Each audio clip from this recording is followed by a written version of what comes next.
Every other MMA promotion is simply just destined to fail. If you didn't see, last week, the new promotion in town, the Global Fighting League, or the GFL, just wrapped up their first ever draft, and I'm sure you'll recognize some names here. Tony Ferguson still believes it's Tony time, as he was one of the many notable names who once fought for the UFC and is now in the GFL.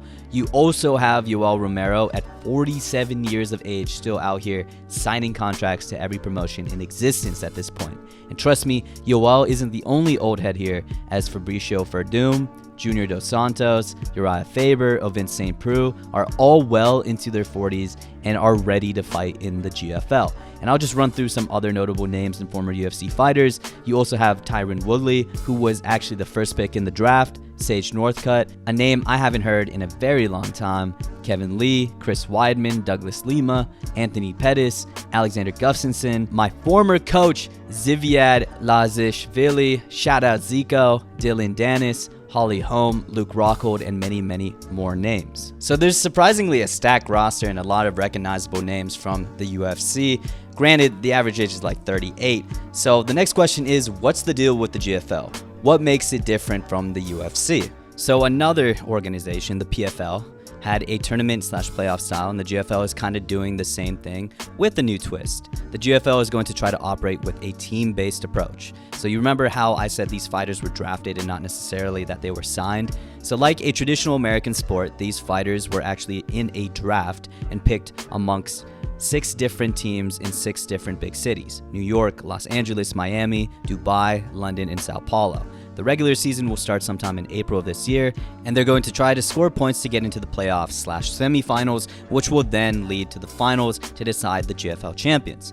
So how does one score points for their team? Great question. Here's the point system in the GFL. Each fight has 4 points available.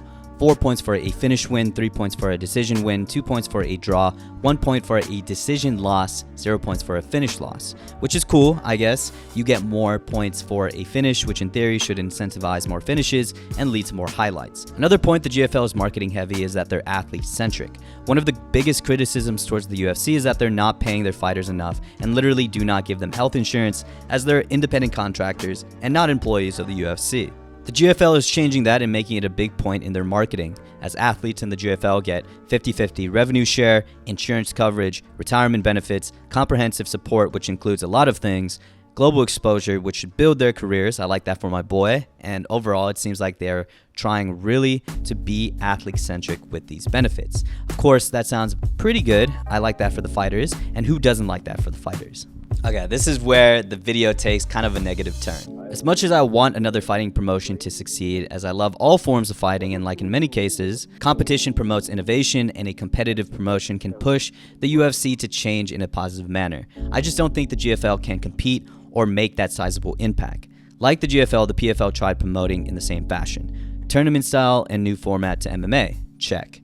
Signing former UFC fighters and notable names, check. Marketing themselves as athlete-centric, giving fighters health insurance and fair pay, check. But despite all of this, the PFL, from a general MMA fan's perspective, has failed to make serious headway into the market.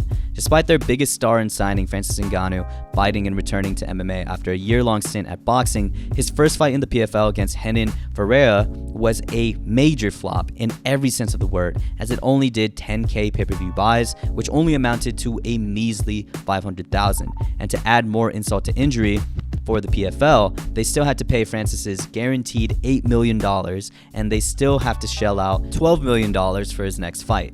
And this really demonstrates the biggest problem for these fighting organizations. They're getting bled out because they can't fulfill a niche in the fighting market. There's nothing really to know about the PFL. The structure they're trying to market is more gimmicky than innovative. No one really cares about the tournament, the playoffs, or hell, the $1 million. I don't remember the last MMA fan that was like, did you see the PFL playoffs last night? I'm scared my favorite fighter might be eliminated. In my opinion, these gimmicks, such as tournament or playoffs, or even a team-based structure in the case of the GFL, does nothing for the fan. Fans just want to see good fights between good fighters. That's the bottom line. The playoffs or fighting for a team just does nothing for the bottom line.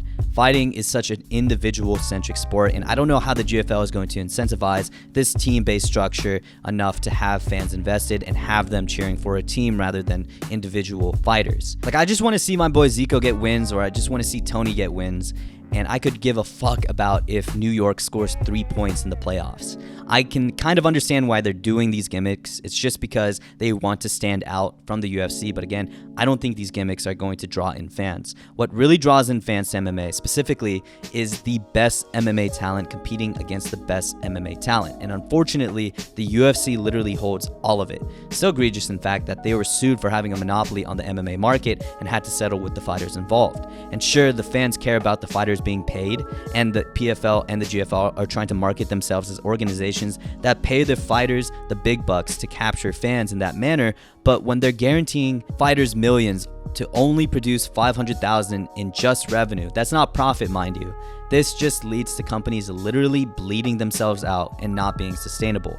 Say what you want about the UFC and sharing a small fraction of the profits, but I understand from Dana and the UFC's perspective that in order to build a brand from absolutely nothing, a lot of money needs to be going back to the company in order for it to survive and eventually even thrive into what the UFC has become today. So to truly succeed in the fighting market, with such a force like the UFC in it, you have to truly fill in a niche rather than competing for MMA market share. Take the bare knuckle fighting championship that low-key I'm invested in. They fulfill that brutal, bloody, bare knuckle boxing niche that is so much more different than MMA and traditional boxing, that it's drawn in fans and produced some bangers like every Mike Perry fight, Jeremy Stevens versus Eddie Alvarez that just happened, and Eddie Alvarez versus Chad Mendes, and so much more. I think one also fulfills a striking niche for fight fans, with them housing some of the best, if not the best, strikers in Asia. Again, in my opinion, the UFC has completely captured the MMA market, and there's very little you can take in that market share to prove yourself different from the UFC.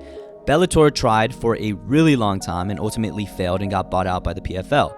The PFL is starting to look like they're failing with their shitty pay-per-view buys, and the beginning of the GFL looks eerily similar to the beginning of the PFL, and I don't think having extremely old UFC stars under a team-based structure is going to entice MMA fans to tune in. The MMA market is pretty much locked out and has been completely captured by the UFC. See, if I had all that investor money that's being pumped into the PFL or the GFL, I wouldn't try to capture the MMA market share. Brother, I'm going to capture the untapped Western kickboxing market share. I made a video a while back talking about kickboxing not being big in the West, despite striking being the only thing the general population really likes about fighting. If I had like $100 million, whatever money the PFL and the GFL has, I would create an American kickboxing organization. And if Israel Adesanya loses tomorrow, I would sign him to a $15 or $20 million contract to fight in my organization. Then I would pay former UFC fighters to join, and unlike Glory, I would have generally recognizable names in my organization. Then I would ultimately buy out Glory. I would then create homegrown American striking stars and attach them to Adesanya cards to build their names. When we get big enough, we do a joint promotional event with one to prove who the best strikers in the world are, and it would be pretty much DC versus Mortal Kombat in real life. Then I would shave my head bald, gain a few LBs, and then yell in a mic to promote my organization. I'm telling you. To the billionaire or whatever investor is watching this, this is a multi-billion-dollar idea. I just need like $100 million and 10% of all the profits earned. But back to reality, the PFL, the GFL, or whatever fighting organization FL is going to sprout and happen is ultimately going to fail if they try to compete with the UFC. I think the UFC has created such a giant moat around the MMA market that it's going to be extremely hard and damn near impossible to actually compete. And again, you really need to fill another niche in the greater fighting market to truly succeed. So my hope for the GFL is at least to produce some banger fights before it fizzles out, and I really hope that, some of our fan favorites like Yoel Romero, my boy Zico, and Tony Ferguson can go out and have some pretty fun fights. But anyways, what do you guys think about the GFL? Will it make a major impact in the MMA market? Will it actually compete with the UFC, or will it fail like the rest? And what do you think about other fighting promotions outside of the UFC? But anyways, thank you guys for watching, always supporting, and I'll see you in the next one. Peace.